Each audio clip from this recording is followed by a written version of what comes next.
আজকে আপনি জানবেন পেপ 20 ট্যাবলেট সম্পর্কে সংক্ষিপ্ত আকারে সহজ বাংলায় গোপন তথ্য এবং ফুল রিভিউ। আজকের আলোচনার মধ্যে থাকবে পেপ 20 ট্যাবলেট কি কাজ করে, কারা সেবন করবে, কিভাবে সেবন করতে হয়, কতদিন সেবন করতে হয়, দাম কত, কোন কোম্পানির ওষুধটি, সেবনে কোনো পার্শ্ব প্রতিক্রিয়া দেখা দেয় কিনা, বিস্তারিত জানতে পারবেন সহজ বাংলায়। চলুন তাহলে শুরু করা যাক। পেপ 20 হলো ট্যাবলেট জাতীয় ওষুধ।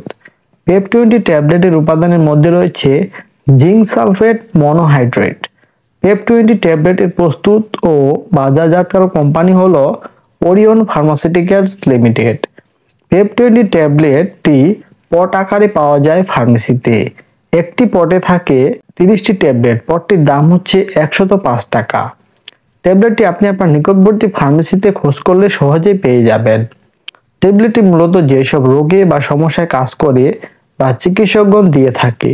চলুন তাহলে শুরু করা যাক।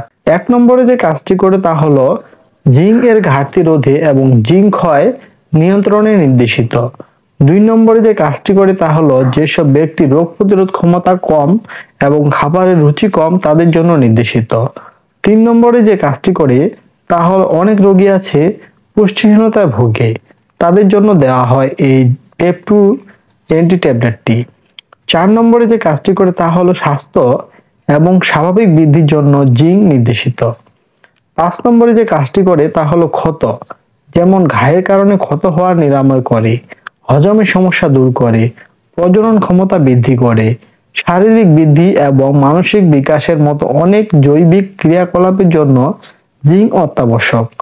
গর্ভাবস্থা এবং শৈশব এবং বয়ঃসন্ধিকালে জিঙ্ক স্বাভাবিক বৃদ্ধি এবং বিকাশে অনেক বেশি গুরুত্বপূর্ণ ভূমিকা পালন করে।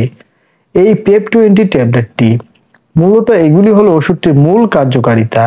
এতক্ষণ জানলেন কার্যকারিতা, এখন জানুন কিভাবে সেবন করতে হবে ট্যাবলেটটি। ট্যাবলেটটি সেবনের প্রাথমিক ডোজ হলো প্রাপ্তবয়স্কদের জন্য দৈনিক 1টি করে ট্যাবলেট দিনে 2 বার আহারের 1 ঘন্টা পূর্বে অথবা আহারের 1 ঘন্টা পরে সেবন করতে দেওয়া হয়, বা রোগীর অবস্থা বিবেচনা করে চিকিৎসক এই ডোজ কম বেশি করে থাকে। তাই যে কোনো ওষুধ সেবনের পূর্বে একজন চিকিৎসকের পরামর্শ নেওয়া উচিত।